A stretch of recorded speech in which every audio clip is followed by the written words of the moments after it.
एखाद्या व्यक्तीने आंबा चोरला म्हणून त्याची शिक्षा फाशी नसते, पेपर फुटला म्हणून फाशी द्या असं नाही होत, असं वक्तव्य उच्च आणि तंत्रशिक्षण मंत्री चंद्रकांत पाटील यांनी पेपर फुटीवर केलं होतं आणि त्यांच्या या वक्तव्यावर सध्या जोरदार टीका होतीये. एखादा पेपर फुटल्यानंतर म्हणजे एखाद्याने एक आंबा चोरला म्हणून त्याची शिक्षा फाशी नसते ना. आंबा चोरला तर त्याची समज देणं असते, मग आणखीन काही चोरलं तर त्याची शिक्षा किती ठरलेली असते. प्रत्येक गोष्टीची फाशी फाशी असं नसतं ना.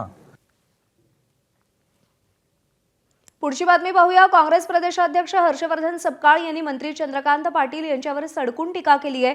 चंद्रकांत पाटील साहेब, आंबा चोरीला गेला तर दुसरा विकत घेता येतो, पण पेपर फुटीमुळे उद्ध्वस्त झालेल्या विद्यार्थ्यांचं भविष्य कोणत्या बाजारात मिळतं, असा सवाल त्यांनी उपस्थित केलाय. चंद्रकांत पाटील साहेब, आंबा चोरीला गेला तर दुसरा विकत घेता येतो, पण पेपर फुटीमुळे उद्ध्वस्त झालेल्या विद्यार्थ्यांचं भविष्य कोणत्या बाजारात मिळतं?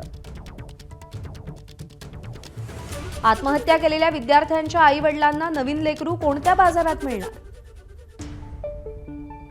152 पेपर फुटी, कोट्यवधी विद्यार्थी त्रस्त झालेत.